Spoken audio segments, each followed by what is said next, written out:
One of the distinctive features of the Buddha's teachings is there's something that we can all put to the test.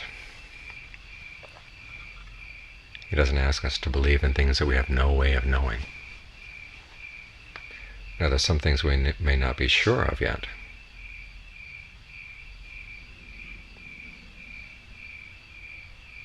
In a few cases, he asked you to take things on faith, but you take them on faith so that you can test them.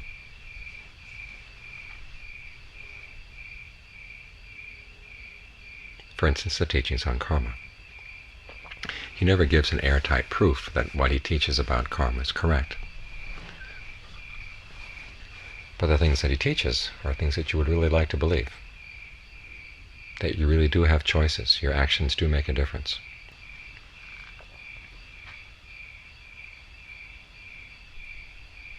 You can act in such a way that you can put an end to suffering. Now, when you first hear these things, you can't prove them. At least not in an empirical way. The Buddha offers a pragmatic test to begin with. Just think, if you believe that you have choices, what will that do to your life? If you believe that you had no choice in life, that if you had no free will, how would you live? If you had no free will, you just live in any old way at all. There'd be no incentive to make the effort to stick with the path. There'd be no incentive to make any effort at all.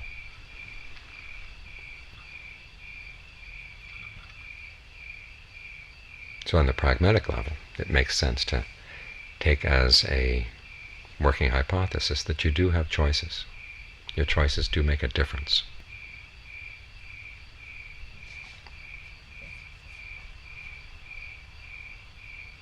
And you put them to the test to see how far that difference would go. Again, when the Buddha says it can lead all the way to the ultimate happiness, true happiness, totally unconditioned. It's a good thing to believe.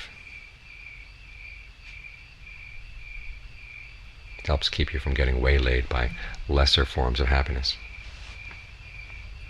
But for whether that's true or not, you've got to put it to the test. So that's what we're doing here right now. We're putting the Buddha's teachings to the test. Always try to be clear about what you know and what you don't know yet. Because one of the biggest obstacles to learning anything is to assume that you know something when it's only an assumption.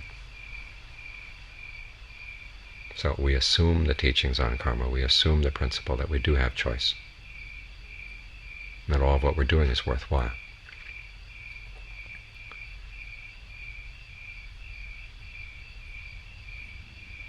And then we put those assumptions to the test.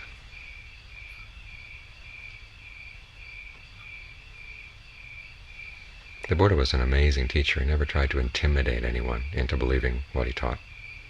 He wasn't a demagogue. He wasn't playing a power trip with other people. He had found something that really worked. And then he offered it. He said, look, give this a try. And that was it.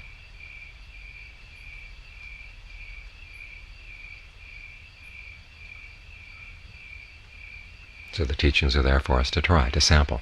See what works, see what doesn't work. All of the teachings have to be put to the test.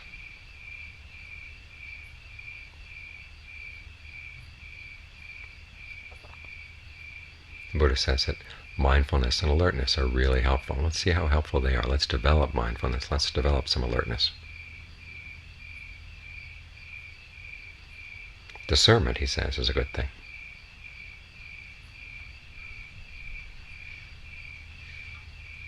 Good in what way? What leads to true happiness?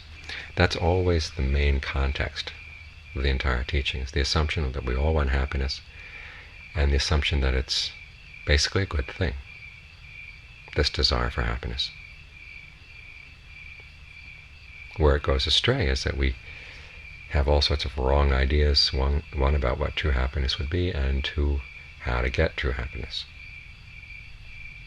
So the Buddha doesn't ask you to stop desiring happiness. He simply says, try this different way, or these different ways of looking for happiness. And your conception of happiness is going to change. Wisdom begins with this question: what, when I do it, will lead to my long-term welfare and happiness? Right there in that question, you have the seed for the big issues of discernment.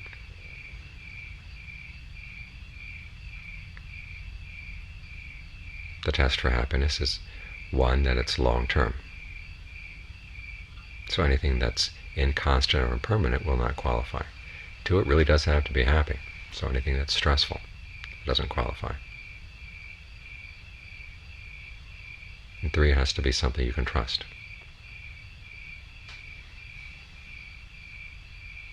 So anything that you can't control doesn't qualify either. Then how do you test those things? Well, you push their limits. Like when we practice concentration. As you said this morning, you're pushing the envelope on those three characteristics. You're trying to develop a state of mind that lasts. You stitch it together with mindfulness, remembering to stay with one object again and again and again, because the mind can so easily forget and slip off to other things. So you have to keep reminding it, stay right here, stay with the breath. And see how long you can do that. Push the envelope on inconstancy. Try to be as steadily with the breath as you can. Now, to be steadily with the breath, it also means try to make it pleasant, because if it's unpleasant, you're not going to stay here. Find what way of breathing feels good right now, what kind of breathing the mind can really relate to, in a continuous way. Try not to force the breath too much. Remember, breath energy is something that flows very freely through the body. It may get stuck here and there, but as you try to squeeze it here and squeeze it there and force it and hold the breath and whatever, that just creates more problems. That's actually playing more with the liquid and solid elements in the body. Breath is more mercurial than mercury.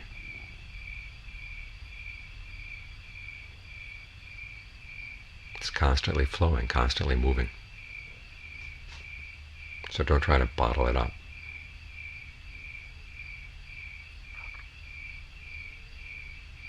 And you find that as you give the breath more freedom, you do change the level of pleasure and ease in the body. Okay, this is pushing the envelope on the second of the three characteristics. Then finally, you're learning to control things more in an intelligent way. You're not becoming a control freak where you force an impossible idea on things.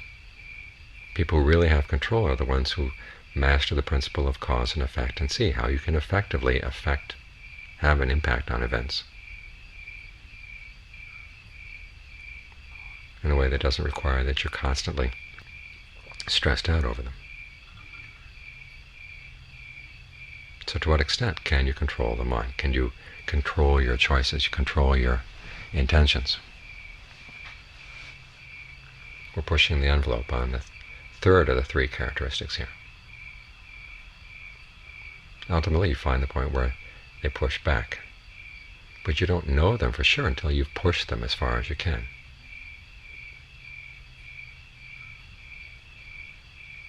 So again, this is another teaching that the Buddha has you test. It's almost as if he says, prove me wrong.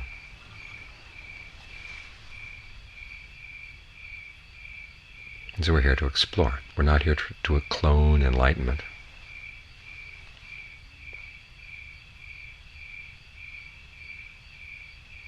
We're here to test the principle of cause and effect.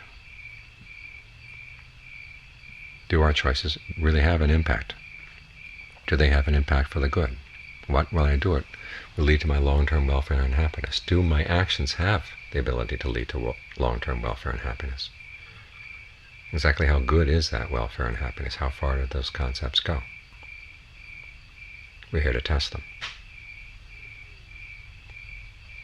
Because as the Buddha once said, if you don't try to aim for this kind of happiness, the happiness that doesn't age, grow ill, and die, then your life is not noble. Noble is one of those words that tends to disappear from modern vocabulary, like dignity, nobility. It's because as a society we're taught to keep our standards low. But one of the reasons why we bow down to the Buddha is he reminds us we shouldn't keep our standards low. We should have respect for this desire for long-term happiness, true happiness, one that's so long-term that it actually goes beyond time. He says there is that possibility. And if you don't rise to the challenge of that possibility, your life can't be called noble.